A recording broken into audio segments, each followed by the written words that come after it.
Chris Cornell's wife knew something was terribly wrong with her husband during their last conversation, and it brought her back 14 years to when Chris was abusing prescription meds. We now know what Vicky told friends and family, and it's a chilling story. The following is what she told them. Vicky says her last conversation with Chris came about 30 minutes before his body was found hanging in a Detroit hotel room.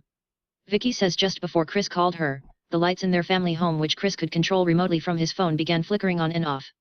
When he called, she asked him if he had just manipulated the lights, and he said no, that he did it an hour before. Vicky immediately became suspicious because Chris was on stage an hour before. Things got more ominous as he began slurring, and every minute the slurring got worse. He was complaining about the show and his crew, saying, "They F'd up again. They had 3 days to fix my in-ears and I was getting static. I couldn't hear." He then started to complain, "I blew my voice. I blew my voice." He kept repeating it. And then he changed the subject to something that made no sense. Vicky says she knew something was seriously wrong and said to Chris, "I need to know what you took tonight. You don't sound right, sweetheart." He replied, "IW."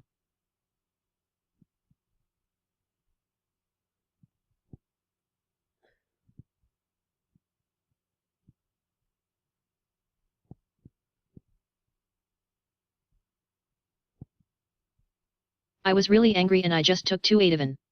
I'm really pissed and I had to calm myself down." Vicky replied, "I need to know what you took. It doesn't sound like 2 Ativan. It sounds like you took something else.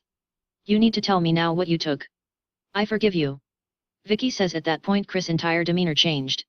He got aggressive, not toward her, but his tone was cocky and aggressive. She says she immediately had a flashback to 14 years before, when Chris was abusing OxyContin, when it got so bad at one point he nearly died. Chris then changed the subject and made no sense at all. Vicky panicked, hung up and called Chris' bodyguard, begging him to race over to his room and get inside, and she said if he had to knock the door down then so be it. She had never had someone check on him in 14 years, but she was afraid he would die. She says the bodyguard knocked down the front door but couldn't knock down the second, so she used a second phone to call the hotel and plead with them to open the interior door. She was screaming, "He's having a heart attack." Vicky was still on the phone with the bodyguard when he was able to knock down the second door and saw Chris' body hanging from an exercise band. Vicky says it took around 30 minutes from the time she hung up with Chris to the time the bodyguard found Chris. As we reported, sources connected with the investigation tell us EMTs and cops saw fresh track marks on Chris' arm. Vicky says she never knew Chris to use needles and says just before he left for Detroit that afternoon, he was walking the streets of New York with her in a t-shirt and there was no evidence of track marks on his body. 0:01/125. Chris Cornell's widow recounts love story, bids farewell to best friend in emotional letter. Read more from TMZ. WWE cancels Manchester event. In wake of bombing. How I Met Your Mother, Josh Radnor sued over big deck. Barack Obama is laughing at us. Number news, number revelations, number Chris Cornell, number death. View reactions, 499. Sign in to post a message.